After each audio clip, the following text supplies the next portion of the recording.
Il était un homme capable d'acheter la ville entière, une figure titanesque de l'industrie dont le nom suffisait à faire trembler les marchés boursiers, tandis qu'elle était une femme qui ne pouvait même plus s'offrir le luxe de payer son loyer, vivant chaque instant avec l'angoisse viscérale de tout perdre.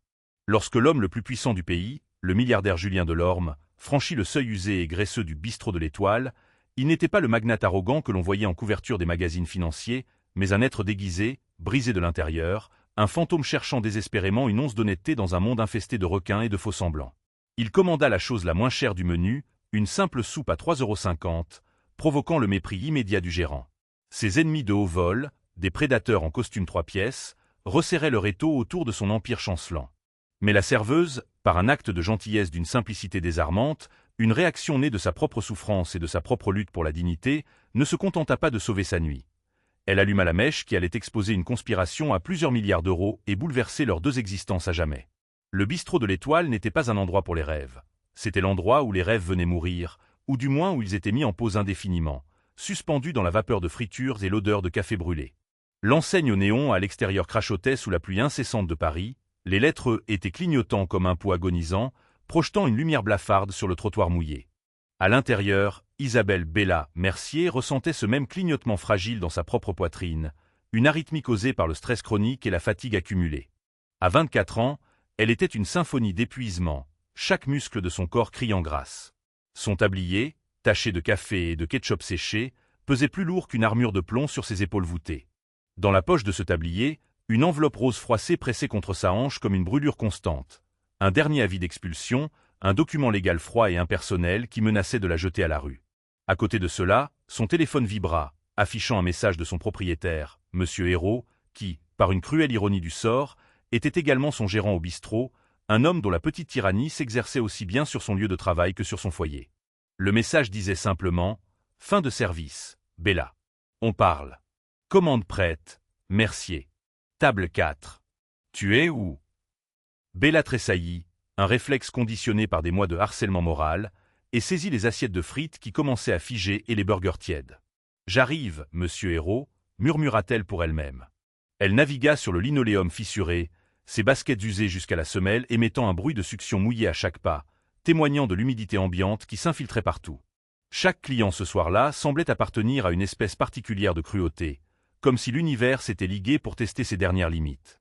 La table 4, un groupe d'étudiants en école de commerce bruyants et arrogants, avait déjà essayé de lui laisser un pourboire sous la forme d'un numéro de téléphone griffonné sur une serviette en papier, riant de leur propre audace. La table 2 s'était plainte avec véhémence que le café était trop chaud, menaçant de laisser un mauvais avis en ligne. La table 7, quant à elle, avait renvoyé la soupe car elle était trop froide. Il était 21 heures passées. Elle était ici depuis 10 heures d'affilée, sans pause, sans répit. Sa jeune sœur, Lily, qui l'attendait dans leur appartement mal isolé et traversé par les courants d'air, avait besoin de son traitement pour la mucoviscidose, une maladie génétique impitoyable qui étouffait ses poumons. Le reste à charge, ce que la sécurité sociale et leur mutuelle bas de gamme ne couvraient pas, s'élevait à 300 € pour ce mois-ci. L'avis d'expulsion exigeait 1500 € avant le lendemain matin, sous peine de voir un huissier changer les serrures. Bella regarda son pot à pourboire, un bocal en verre triste posé près de la caisse. Il contenait exactement 21,50 €. Mercier, aboya encore Hérault, sa voix étant un râpeux mélange de graisse et de méchanceté. C'était un homme petit, perpétuellement en sueur, dont l'ambition avait atteint son sommet en gérant un bistrot en faillite, et qui compensait ses échecs par une autorité mesquine. Arrête de traîner les pieds. On a besoin de rotation. Tu laisses la table 9 camper. Fais-les sortir ou fais-leur commander un dessert. La table 9 était occupée par une femme âgée, Madame Petroff, une veuve qui venait tous les mardis soirs. Elle commandait une seule tasse de thé bon marché et lisait le même livre de poche éculé, savourant sa boisson pendant 3 heures pour échapper à la solitude de son appartement vide. Elle était seule au monde, et le bistrot était son unique lien social. Bella força un sourire, masquant sa propre douleur. « Tout de suite, Monsieur Hérault. » Elle se dirigea vers Madame Petroff, le cœur serré.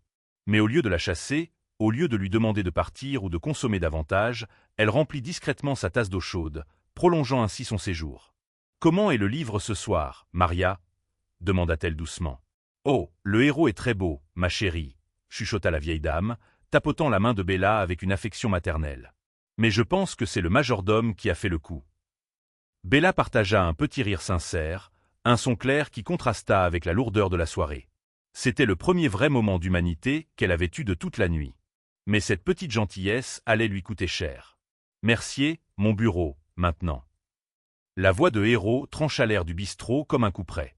Le sang de Bella se glaça dans ses veines. Elle le suivit jusqu'au minuscule bureau qui sentait le tabac froid et la moisissure. Il ne s'assit pas. Il pointa juste un doigt boudiné vers elle, son visage rougeaud-luisant sous la lampe de bureau. « Je ne peux plus te soutenir, Bella. Tu es trop molle. Tu les laisses camper. Tu donnes des recharges gratuites. C'est un commerce ici, pas la soupe populaire, pas une œuvre de charité. » Monsieur Hérault, Madame Petroff est une habituée. Commença Bella, la voix tremblante. Une habituée qui ne paie rien. Et ton loyer? Je t'ai donné 2 extensions. Je ne suis pas une banque. Je sais, monsieur. J'ai juste besoin. Je suis payé vendredi. Pas assez bon. J'ai un gars prêt à payer 10% de plus pour ton appartement dès demain. Tu es dehors, à moins que tu ne puisses me donner les 1500 € en liquide avant que je ne ferme ce soir. L'estomac de Bella fit une chute libre. Ce soir? C'est minuit. Comment suis-je censé faire ça? Ça, dit Hérault en s'essuyant le front avec une serviette en papier, ce n'est pas mon problème. Peut-être que tu devrais apprendre à vendre le steak, pas à offrir le thé. Maintenant retourne là-bas. Tu as 3 heures pour accomplir un miracle. Bella sortit du bureau, le bistrot tournoyant autour d'elle. 3 heures. 1500 €. C'était mathématiquement impossible. Elle allait perdre son foyer. Lily allait perdre son foyer, son sanctuaire, l'endroit où elle stockait ses machines respiratoires. Elle s'appuya contre le comptoir en acier inoxydable, le froid du métal s'infiltrant dans son dos, et lutta contre les larmes qui menaçaient de déborder. Elle était si fatiguée de se battre, si lasse de cette guerre quotidienne contre la pauvreté. Elle regarda la pluie, fouettant les vitres, brouillant le monde extérieur en une aquarelle grise et hostile, et juste à ce moment-là, la porte du bistrot grinça en s'ouvrant. La cloche au-dessus tinta, un son mat, sans espoir.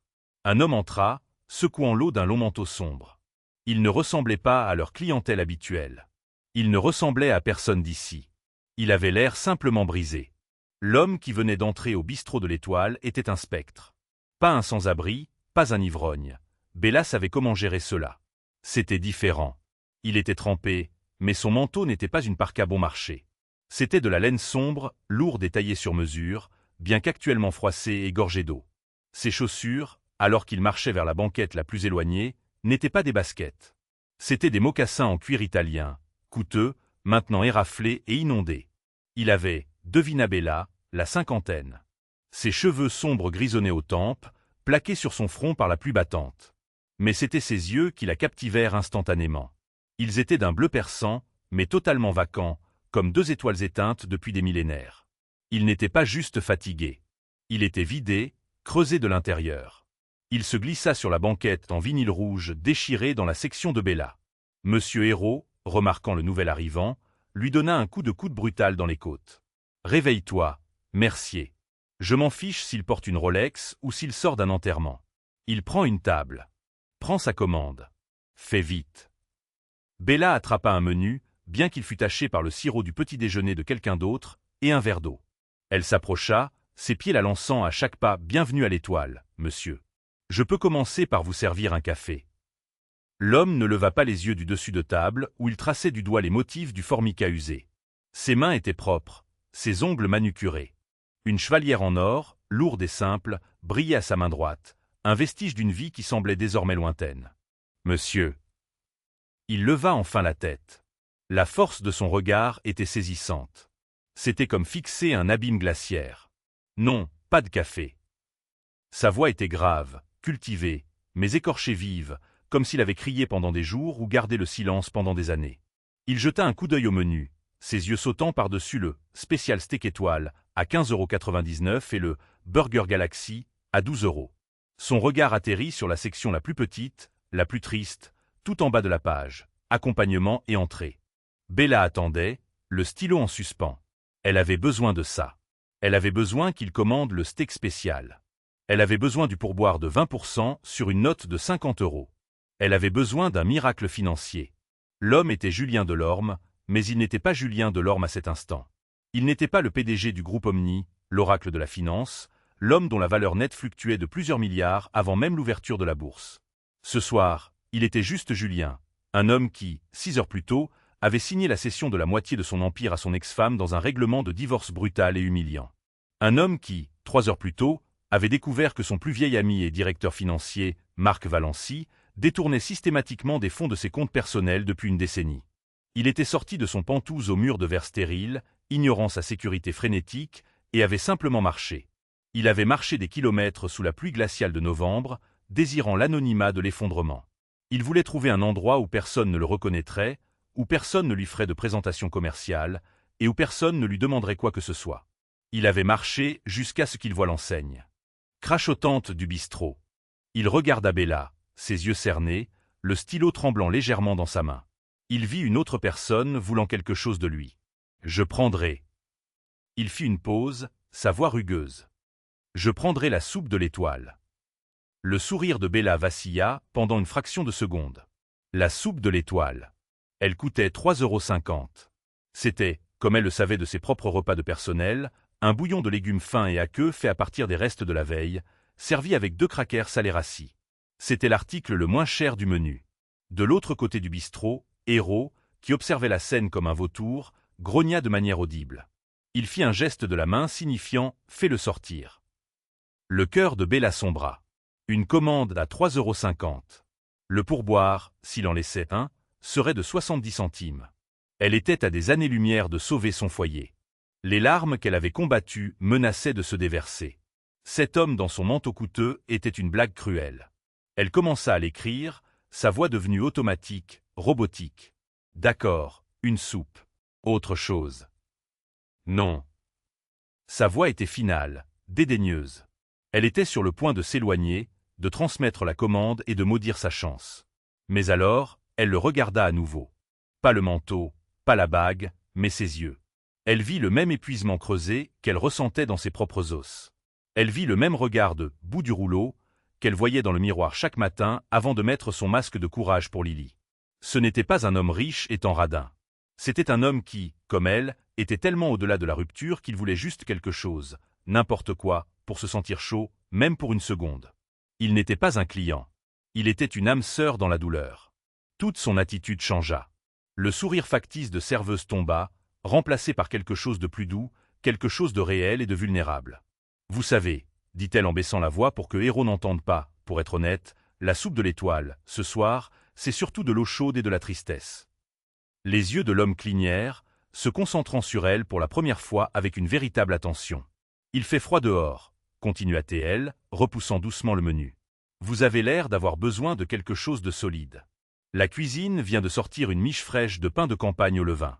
Laissez-moi vous apporter la soupe, mais laissez-moi vous mettre une tranche épaisse, grillée, de ce pain avec, et un peu de beurre demi-sel. Sans supplément. » Julien Delorme la fixa. Il attendait le piège, la vente additionnelle, « mais ça fera. » « Pourquoi » demanda-t-il, sa voix teintée de suspicion. Bella haussa les épaules, gesticulant avec son stylo. Ma grand-mère disait toujours, on ne peut pas affronter le monde l'estomac vide, et on ne peut certainement pas le faire avec de la mauvaise soupe. C'est juste du pain, monsieur. Tout le monde mérite du bon pain. Elle n'attendit pas de réponse. Elle marcha vers la cuisine, passant devant un Hérault fumant de rage. Qu'est-ce qu'il a commandé ? Siffla Hérault. La soupe, dit Bella. La soupe ? Fais-le sortir. Et un accompagnement de pain, dit Bella en le dépassant pour atteindre la fenêtre de la cuisine. Manu, une soupe de l'étoile, mais tu peux me la faire dans un bol, pas une tasse, et j'ai besoin d'une de ces tranches épaisses du pain au levain, doublement grillé, extra beurre ? C'est pour Madame Petroff, mentit-elle. Elle s'en fichait. Elle rapporta le plateau à la banquette. L'homme l'observait. Elle posa le bol fumant. Manu avait, à sa demande, ajouté quelques légumes supplémentaires et le pain doré ruisselant de beurre fondu. Voilà, dit-elle doucement. Prenez votre temps.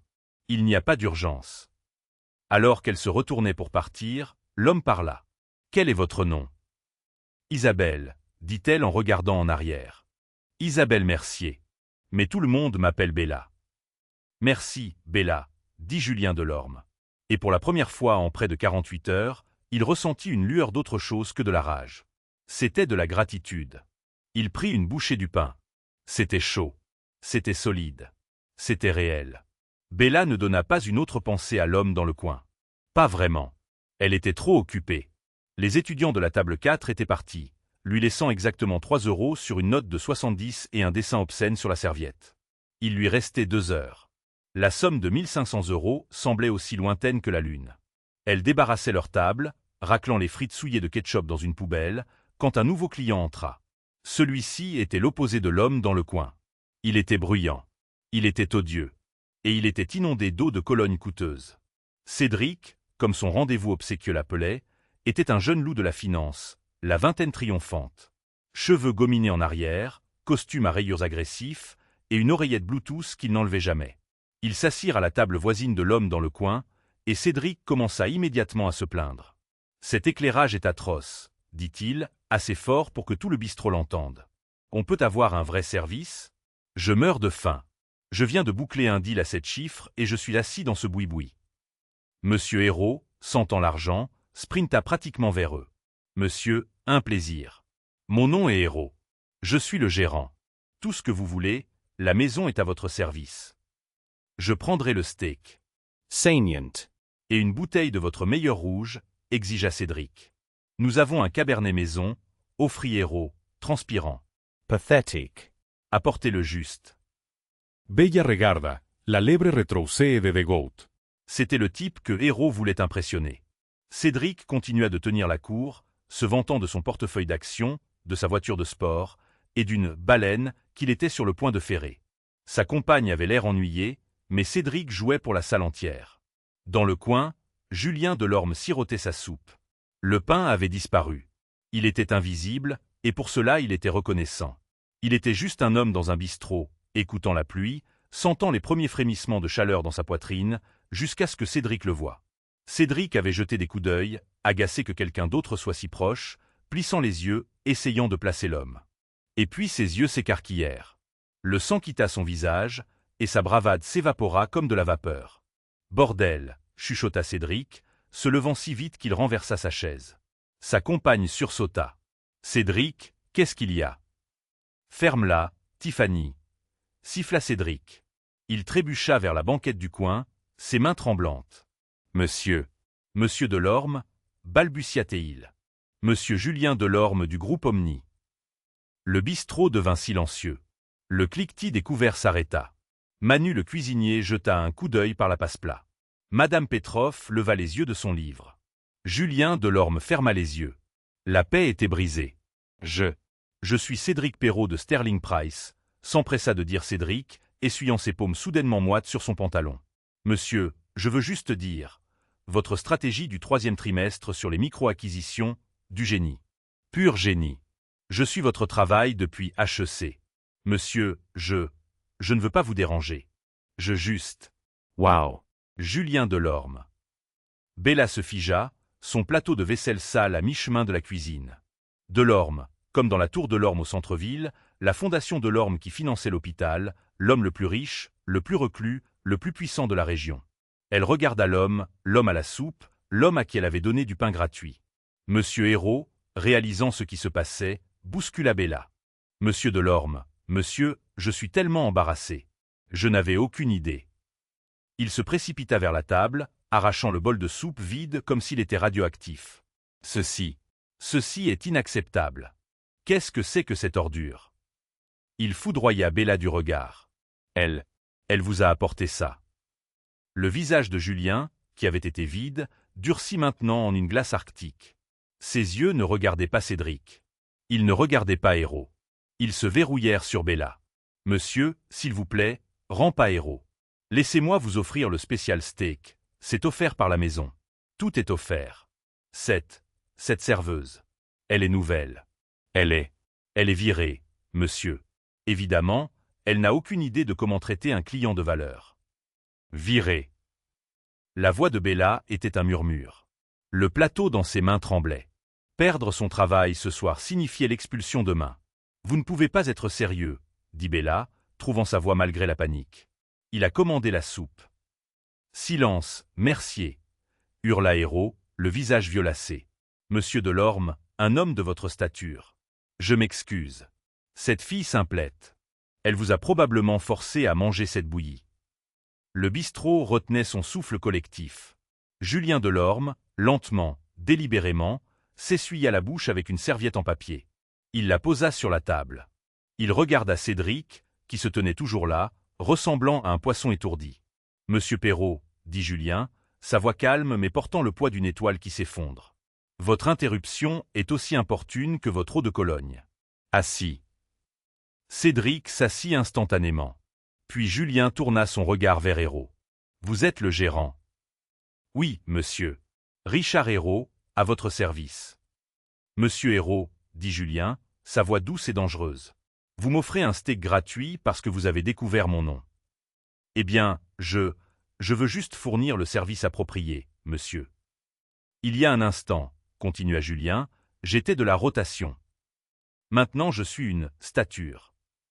C'est intéressant. » Il tourna son regard vers Bella. Elle se tenait là, pâle comme un linge, l'avis d'expulsion brûlant comme un rectangle de feu dans sa poche. Elle avait l'air vaincue. « Et vous ?» dit Julien à son adresse. « Vous êtes viré. » Bella déglutit, des larmes de pure rage aveuglante et de panique montant aux yeux. « Il semble que oui, monsieur. »« Monsieur Hérault, » dit Julien, « j'ai une question. Quelle est la valeur de votre meilleur steak ?»« 59 €, monsieur, » gazouilla Hérault. « Et la bouteille de Cabernet Maison ?»« 20 €. Donc pour environ 80 €, je peux acheter votre respect, » musa Julien. Il plongea la main à l'intérieur de son manteau trempé, sortant un portefeuille qui était fin, noir, et qui criait l'argent. Il ne sortit pas une carte de crédit. Il sortit un unique billet neuf de 100 €. Il le plaça sur la table. « Ça, » dit-il, « c'est pour la soupe à 3,50 € et le pain. » Il se leva. Il était plus grand que Bella ne l'avait réalisé, et même froissé, il commandait la pièce. « Monsieur Hérault, » dit-il, « vous êtes un idiot. Vous essayez de me vendre quelque chose que je ne veux pas, tout en virant la seule personne dans tout ce bâtiment qui m'a offert quelque chose dont j'avais besoin. »« Monsieur, je... » balbutia Hérault. Julien l'ignora. Il regarda Bella. Son expression était illisible. Il n'était pas en colère. Il n'était pas gentil. Il évaluait. « Vous êtes viré, » déclara-t-il. Le cœur de Bella se brisa. C'était vrai, même lui se retournait contre elle. « Donc, vous n'aurez plus besoin de ce tablier, » finit-il. « Enlevez-le. »« Quoi ? » ?»« Enlevez le tablier, mademoiselle Mercier. Votre service est fini. Vous et moi allons avoir une conversation dehors. » Il n'attendit pas de réponse. Il boutonna son manteau et marcha droit vers la sortie du bistrot de l'Étoile, laissant un gérant stupéfait, un financier confus et un pourboire de 100 € pour une soupe. Bella regarda le billet. Elle regarda la porte. Elle regarda Monsieur Hérault, dont la mâchoire touchait le sol. « Vous l'avez entendu, Monsieur Hérault, » dit Bella, sa voix tremblante, mais un nouveau feu étrange s'alluma en elle. Elle dénoua les liens du tablier taché. « Mon service est fini. » Elle jeta le tablier sur le comptoir, attrapa sa veste, et courut sous la pluie après l'homme le plus puissant de Paris. Lorsque Bella franchit la porte du bistrot, la pluie la frappa comme une gifle physique. La rue était sombre, le néon de l'Étoile saignant sur le pavé mouillé. Une longue Audi à 8 ailes noires, le genre qui ressemble plus à une forteresse mobile qu'à une voiture, tournait au ralenti près du trottoir. Elle était si déplacée dans ce quartier qu'elle aurait aussi bien pu être un vaisseau spatial. L'homme, Julien Delorme, se tenait à côté de la portière arrière ouverte, semblant imperméable à l'averse. Un homme en costume impeccable et avec une oreillette, sa sécurité, se tenait à proximité, l'air profondément mécontent de la situation. « Mademoiselle Mercier, » dit Julien, sa voix n'étant plus creuse, mais tranchante et concentrée. « Montez. » Bella s'arrêta, l'eau ruisselant de ses cheveux dans ses yeux. « Je ne peux pas, monsieur. Je ne peux pas accepter ces 100 €. C'est trop. » « Ce n'est pas un pourboire, mademoiselle Mercier. C'est une amende pour l'incompétence de monsieur Hérault. Maintenant, s'il vous plaît, montez dans la voiture. Vous êtes trempé. » Elle hésita. Ses instincts hurlaient de ne pas monter dans une voiture avec un homme étrange, même s'il était un milliardaire célèbre. Mais qu'avait-elle à perdre? Son travail était parti. Son appartement était condamné. Elle se glissa dans l'intérieur en cuir moelleux. La porte se ferma avec un bruit sourd et lourd, scellant le monde extérieur, la pluie et l'odeur de friture. L'intérieur de la voiture était chaud, sentait faiblement le vieux cuir et l'argent neuf, et était terriblement silencieux. Julien monta de l'autre côté. « David, roulez simplement, » dit-il vers le siège avant. Faites le tour du pâté de maison lentement. Monsieur, dit le chauffeur, confus. Vous m'avez entendu. Roulez. La voiture s'éloigna silencieusement du trottoir. Bella regarda en arrière vers le bistrot de l'Étoile. À travers la vitrine, elle pouvait voir Monsieur Hérault, pâle et frénétique, parlant au téléphone. Il ne vous vire pas vraiment, vous savez, dit Julien, sans la regarder. Il fixait par la fenêtre les bâtiments striés de pluie qui défilaient. Il a dit que j'étais viré. Il pensait que c'était ce que je voulais. Il vous suppliera de revenir demain en vous offrant une augmentation. Julien eut un rire méprisant. Les gens comme Hérault n'ont pas de principe. Ils ont des algorithmes. Ils voient ce qu'ils pensent être le pouvoir, et ils rampent. Et vous, qu'est-ce que vous voulez? Demanda Bella, sa voix petite. Il se tourna enfin vers elle. Ses yeux bleus, n'étant plus vacants, étaient maintenant intensément, inconfortablement perspicaces. Vous. Votre nom est Isabelle Mercier. Vous avez 24 ans. Vous avez abandonné le programme de design aux Beaux-Arts pour vous occuper de votre jeune sœur, Lily, qui a la mucoviscidose. Le sang de Bella se transforma en glace. Comment. Comment savez-vous ça? David, dit Julien en désignant le chauffeur, est mon chef de la sécurité. Il est aussi très rapide sur son téléphone. Je connais l'histoire de votre vie depuis environ 4 minutes. Bella se sentit violée dans son intimité. Vous m'avez fait enquêter. Pourquoi? Parce que, dit Julien en se penchant légèrement en avant, au cours des 3 dernières heures, j'ai été menti par ma femme, trahi par mon meilleur ami et démarché par un parasite de 25 ans. Costume rayé. J'ai été entouré de gens qui veulent mon argent, mon influence ou mon nom. Il fit une pause, son regard la clouant au siège. Et puis il y a eu vous. Vous êtes sur le point d'être expulsé. Vous avez besoin de 1500 € avant minuit. Vous aviez désespérément besoin que je commande le steak, et j'ai commandé une soupe à 3 €. Votre nuit était ruinée. Vous aviez toutes les raisons de me traiter comme de la boue. Mais vous ne l'avez pas fait, continua-t-il, la coupant. Vous n'avez pas vu un homme riche ou un homme pauvre. Vous avez vu un homme qui avait faim. Vous avez vu quelqu'un au bout du rouleau. Et au lieu de me vendre plus, vous m'avez donné du pain. Vous m'avez montré une intégrité et une décence authentique, non calculées. C'était juste du pain, chuchota Bella, submergée. Non, mademoiselle Mercier, ce n'était pas le cas. Dans mon monde, c'est la denrée la plus rare sur Terre. Je la cherchais, et je suis prêt à payer pour elle. La voiture était silencieuse à nouveau, sauf pour le rythme régulier des essuie-glaces. J'ai un problème, dit Julien. Un très gros problème. L'homme qui m'a trahi, mon ancien partenaire, Marc Valency, est sur le point de conclure un accord qui le rendra intouchable. Qu'est-ce que ça a à voir avec moi? Parce que j'ai besoin de quelqu'un qu'il ne verra jamais venir. J'ai besoin de quelqu'un qui peut repérer un mensonge. J'ai besoin de quelqu'un qui comprend la différence entre ce que les gens disent et ce dont ils ont besoin. J'ai besoin d'une personne qui n'est pas impressionnée par un dîner de steak. Il se recula. Je paierai le loyer de votre appartement ce soir. Tout, pour l'année prochaine. Le souffle de Bella se bloqua. Un an. Et je couvrirai le coût total des médicaments de votre sœur. Tout, à partir de maintenant. Plus de reste à charge, plus de bataille avec la mutuelle. C'est réglé. Bella commença à pleurer. Des larmes chaudes, silencieuses. Elle ne pouvait pas s'arrêter. C'était trop. C'était tout. Pourquoi? Pourquoi feriez-vous ça?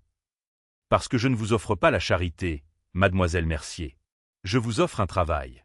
Un travail temporaire. Mais c'est dangereux et c'est difficile. Un travail? Quel travail? Je vous offre 100 000 €, dit Julien, et le chiffre resta suspendu dans l'air, aspirant tout l'oxygène de la voiture. J'ai besoin que vous soyez mes yeux et mes oreilles. J'ai besoin que vous alliez là où je ne peux pas aller. J'ai besoin que vous infiltriez son monde. Les 48 heures suivantes furent un flou. Fidèle à sa parole, avant même que la voiture ne soit revenue au bistrot, où Bella récupéra son sac sous le silence stupéfait de M. Hérault, un virement de 25 000 € était apparu sur son compte bancaire vide. Un SMS confirma que son bail était payé intégralement pour 12 mois. Quand elle rentra chez elle, une voiture noire attendait devant son immeuble.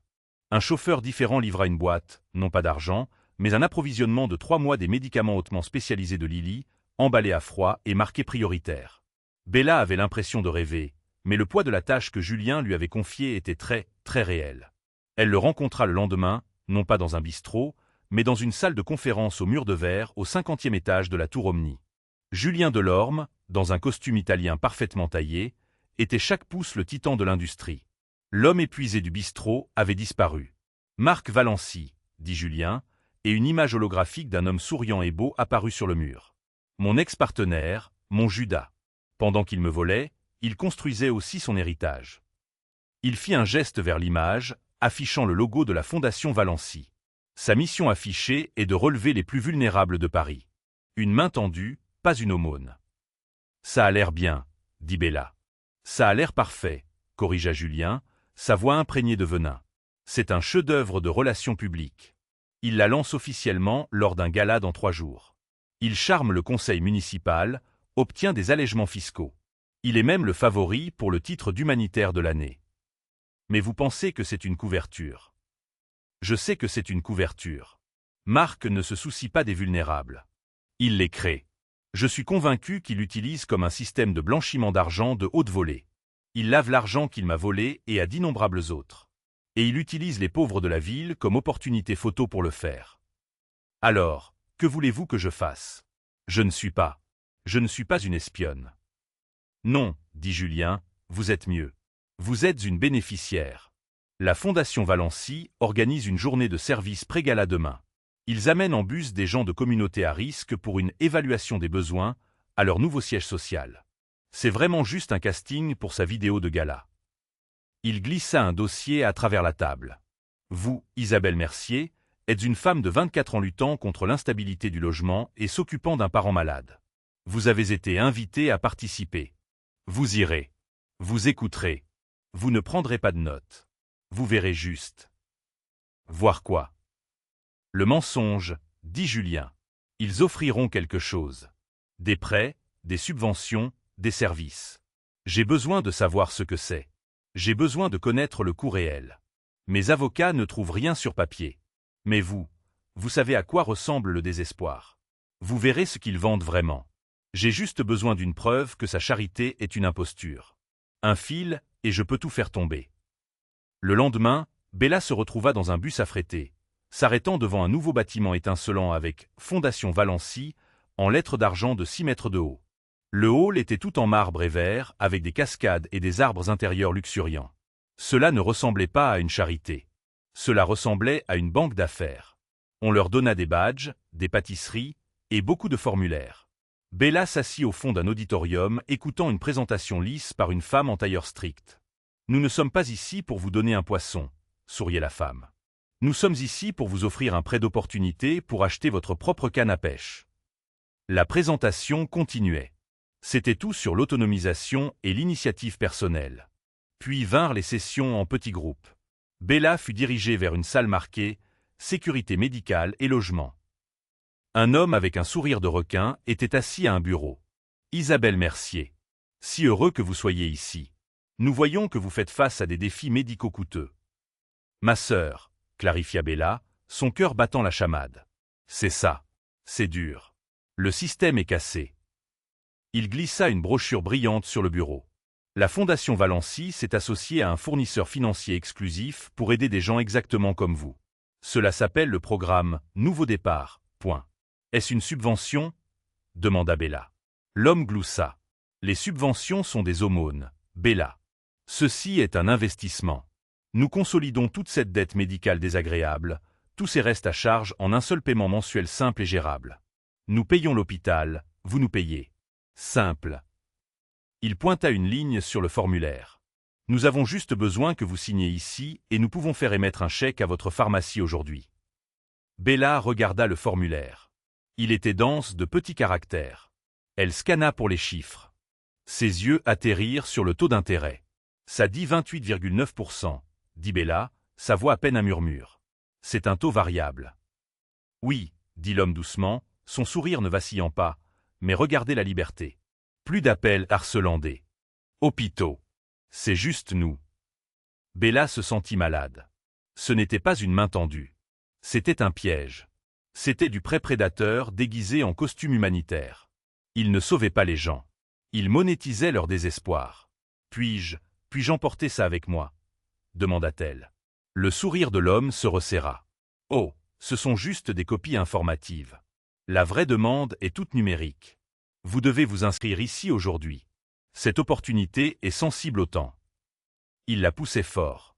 Mais Bella était concentrée sur la brochure, le nom du fournisseur financier exclusif. C'était un nom qu'elle ne reconnaissait pas au premier abord, Apex Solutions. Mais elle reconnut le logo, un A stylisé s'enroulant autour d'un globe.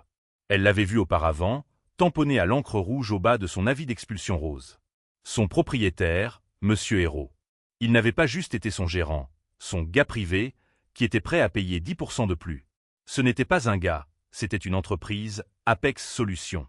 Bella regarda l'homme. Vous n'offrez pas seulement des prêts, n'est-ce pas? Vous êtes aussi sur le marché du logement. Le sourire de l'homme disparut. Mademoiselle Mercier, je pense que vous êtes confuse. Non, dit Bella en se levant, ses mains tremblantes. Je ne le suis pas. Ce n'était pas juste une société de prêt. C'était la même entité qui essayait de l'expulser. La Fondation Valency n'offrait pas seulement des prêts prédateurs. Elle créait la crise, puis vendait le remède à taux d'intérêt élevé. Ce n'était pas juste du blanchiment d'argent. C'était du trafic d'êtres humains au niveau de l'âme. Elle tenait son fil. Bella sortit du siège de la Fondation Valency, son esprit s'emballant, la brochure lisse brûlant un trou dans sa poche. Elle n'avait pas signé. Elle avait feint une attaque de panique, pas difficile à faire vu son état de nerfs, et avait fui la salle, saisissant sa copie de la brochure dans la confusion. Elle rentra à son appartement et la posa sur la table à côté de son avis d'expulsion rose. Apex Solutions. Les logos étaient identiques. Elle appela Julien. Il décrocha à la première sonnerie. « L'avez-vous trouvé ?»« Je l'ai trouvé, » dit Bella, sa voix tremblante. « C'est pire que ce que vous pensiez. Ce n'est pas juste une couverture. C'est un cycle. Il est la maladie et le remède. » Elle expliqua tout. Les prêts, l'intérêt de 28,9%, la connexion à Apex Solutions, les avis d'expulsion. Il y eut un long silence froid à l'autre bout de la ligne. Quand Julien parla enfin, sa voix était d'un calme terrifiant. Il ne fait pas que blanchir de l'argent. C'est un prédateur. Il s'attaque aux malades et aux pauvres, les forçant à s'endetter envers lui et saisissant ensuite leurs biens quand ils font défaut. Ce n'est pas juste un criminel, Bella. C'est le mal incarné. Le gala est dans 2 jours, dit Bella. Il va être couronné humanitaire de l'année. Non, dit Julien. Il ne le sera pas. Le problème est que cette brochure ne suffit pas. C'est une connexion, mais ce n'est pas une preuve d'intention criminelle. C'est juste du commerce agressif. Nous avons besoin de Valency lui-même. Nous avons besoin de le connecter à Apex verbalement. Comment. Il attend qu'une bénéficiaire parle au gala, dit Julien, un plan se formant clairement dans son esprit. Une histoire de succès pour le remercier. Je vais m'assurer que cette bénéficiaire soit vous. Moi. L'estomac de Bella se tordit. Je ne peux pas monter sur une scène. Vous ne serez pas vous. Vous serez la candidate parfaite du nouveau départ. Une femme désespérée, reconnaissante, qui vient de signer sa vie et est ravie de le faire. Il ne se méfiera jamais. Cet homme, celui avec les prêts, il me reconnaîtra. Il le fera, convint Julien. Et il sera ravi. Il vous verra comme son élève modèle, celle qu'il a fermée. Il vous pavanera devant Valency comme preuve que son système fonctionne. Et ça, dit Julien, c'est à ce moment-là que vous porterez ceci. Un coursier arriva 1 heure plus tard. À l'intérieur de la boîte se trouvait un collier de perles simple et élégant. C'est magnifique, dit Bella, confuse au téléphone. C'est aussi un dispositif d'enregistrement bidirectionnel haute fidélité, dit la voix de Julien. Je veux que vous le fassiez parler. Valency. Je veux que vous soyez en coulisses avant de parler. Je veux que vous le remerciez. Je veux que vous mentionniez le prêt et Apex et à quel point vous êtes reconnaissante qu'il ait rendu tout cela si simple. J'ai besoin de sa voix, Bella. J'ai besoin qu'il s'en attribue le mérite. La nuit du gala fut un cauchemar surréaliste. Bella, dans une robe bleu nuit simple et élégante fournie par Julien, ne ressemblait pas à une serveuse mais à une jeune philanthrope sérieuse. Le collier de perles semblait froid contre sa peau. Elle fut traitée comme une VIP.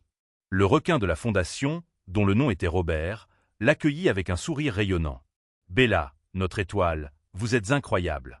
Monsieur Valency est si excité de vous rencontrer. » Il la conduisit en coulisses à travers un labyrinthe de rideaux et de gens frénétiques avec des casques. Et puis il fut là, Marc Valency. Il était encore plus beau en personne que sur ses photos. Il avait un sourire de politicien, aveuglant et vide. Il parlait à une présentatrice de journal télévisé, riant. « Marc, dit Robert. C'est elle, Isabelle Mercier. Notre histoire de succès, nouveau départ, dont je t'ai parlé. » Marc se tourna, son sourire s'élargissant. Il prit les mains de Bella. « Mademoiselle Mercier, un plaisir. J'entends que nous avons pu vous aider. » Le cœur de Bella était un colibri dans sa poitrine. Elle pouvait sentir le collier. Elle devait juste suivre le scénario. « Monsieur Valency, dit-elle, sa voix tremblant juste ce qu'il fallait. Je voulais juste vous remercier. Vous n'avez aucune idée de ce que vous avez fait pour moi. Pour ma sœur. C'est ce que nous faisons, ma chère, dit-il en tapotant sa main. Non, vraiment, insista-t-elle, comme Julien l'avait coaché. Ce Robert, c'est un sauveur. Il m'a installé avec le prêt nouveau départ. C'est 28%, c'est élevé, mais il a expliqué que c'est juste le coût des affaires. Et d'avoir toutes les dettes médicales de ma sœur et même mes problèmes de logement tout roulés en un seul. Le sourire de Marc vacilla une seconde. Il jeta un coup d'œil à Robert. Robert fit un petit signe de tête confiant. C'est juste. Continua Bella. J'étais si inquiète à propos de cette compagnie, Apex Solutions. Mon propriétaire les utilise et ils sont si agressifs. Mais Robert a expliqué que la Fondation Valency les possède, que tout fait partie de la même famille. De savoir que vous êtes aux commandes, ça m'a fait me sentir si en sécurité. C'était là, l'accusation déguisée en compliment.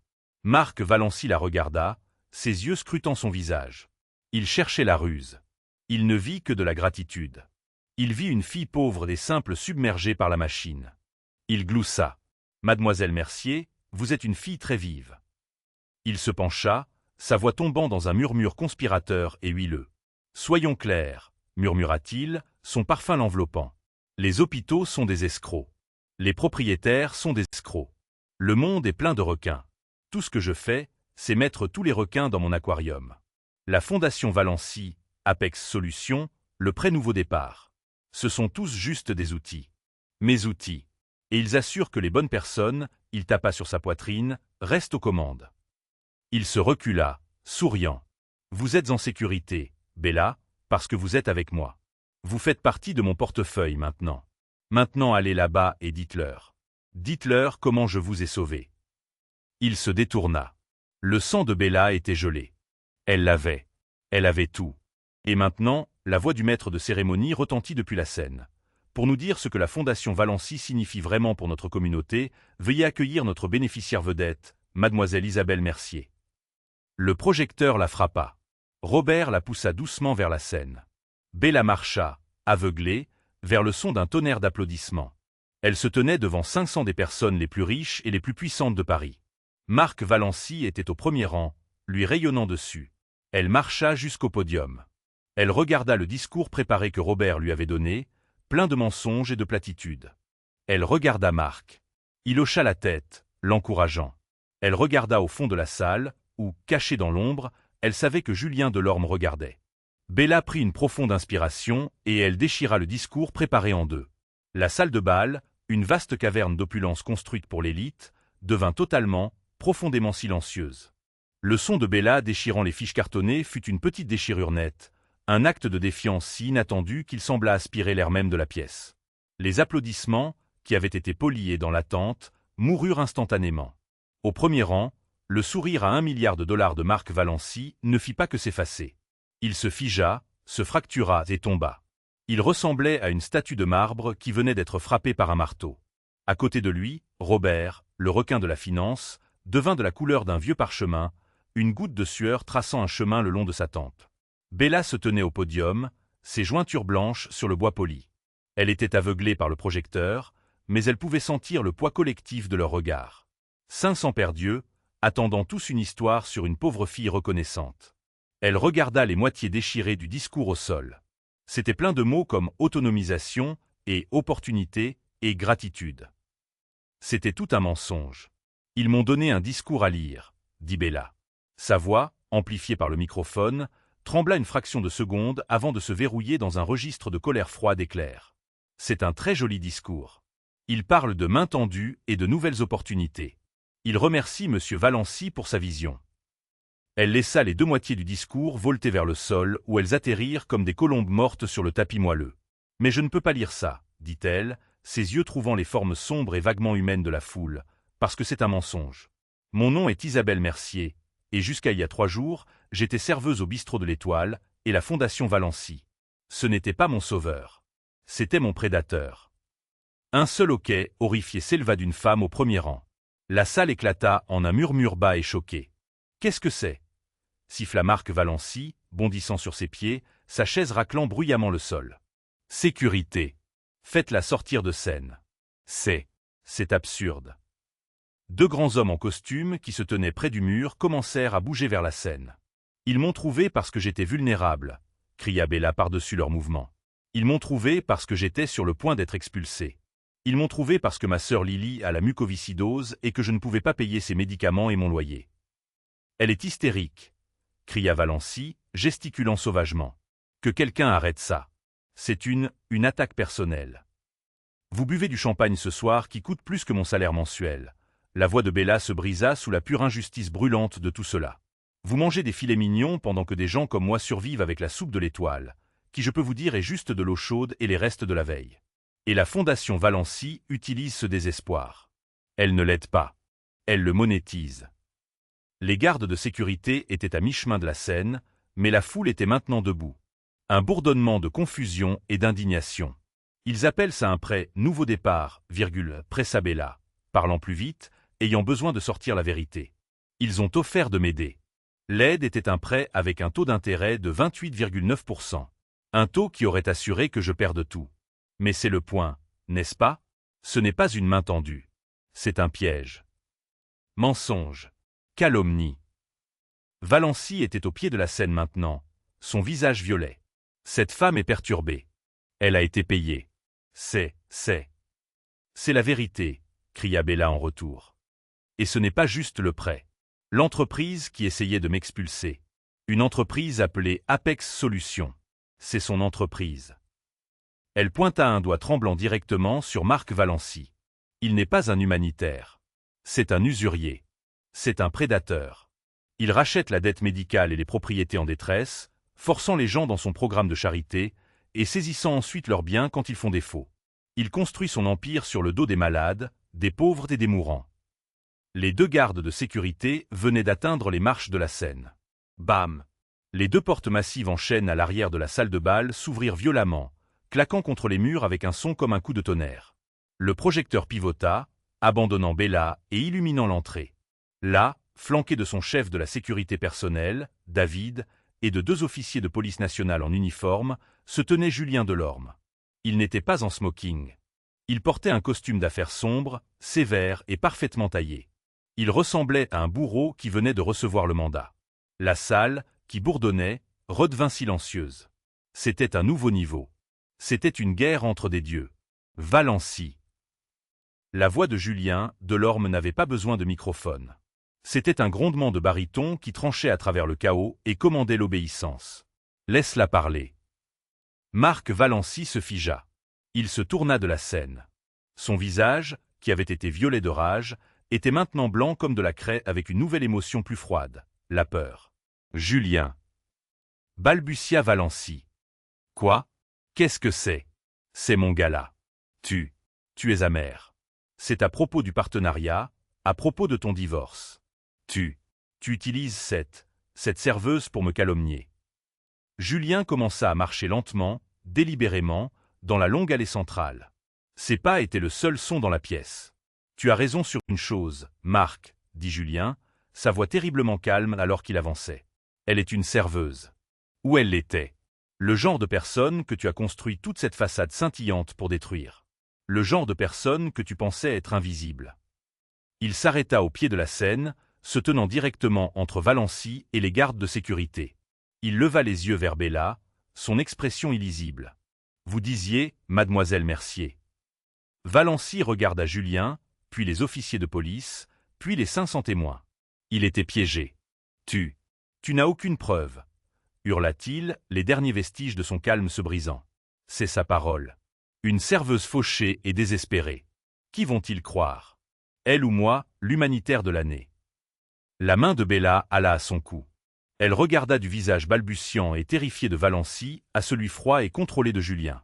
Il fit un unique signe de tête, presque imperceptible. « Vous avez raison, monsieur Valency, » dit Bella, sa voix maintenant calme, mais glaçante. « Ce n'est pas ma parole, c'est la vôtre. » Elle leva la main et, d'un geste assuré, détacha le simple collier de perles. Elle le tint en l'air. « C'est quoi ça ?»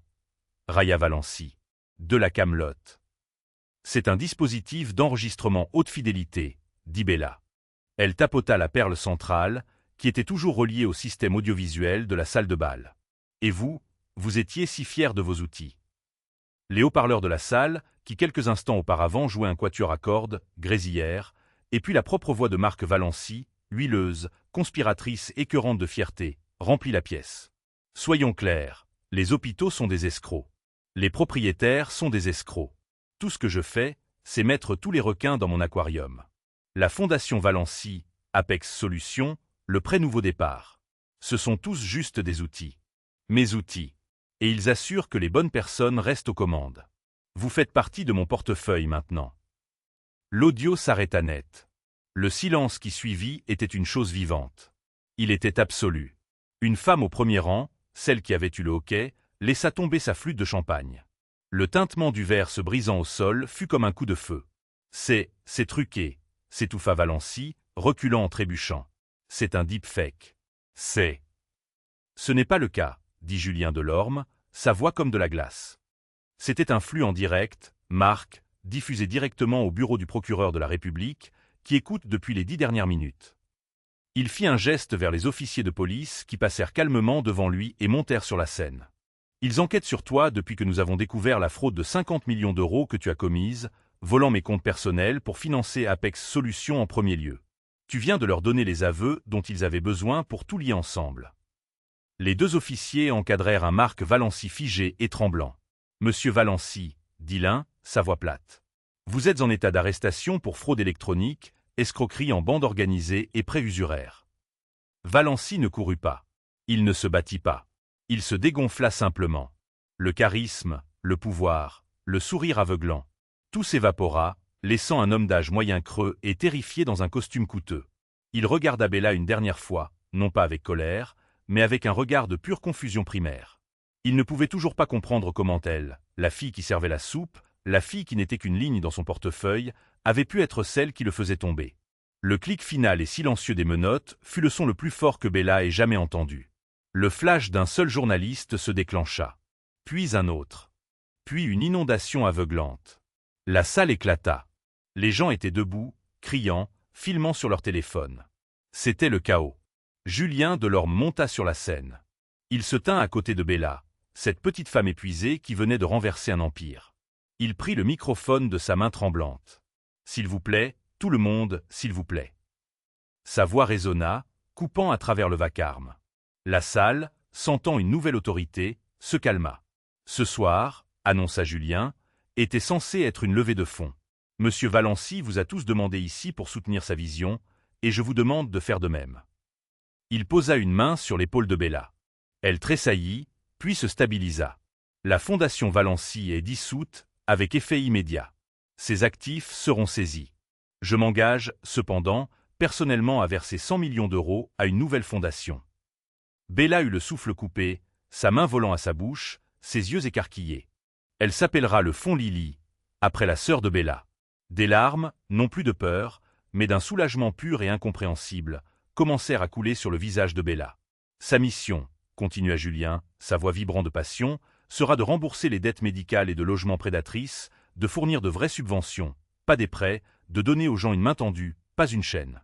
Mais un fonds n'est aussi bon que la personne qui le dirige. Il a besoin de quelqu'un qui ne peut pas être acheté.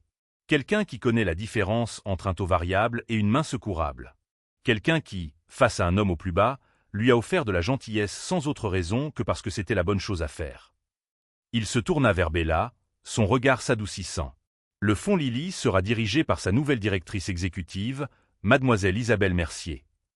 La foule, stupéfaite, commença à applaudir.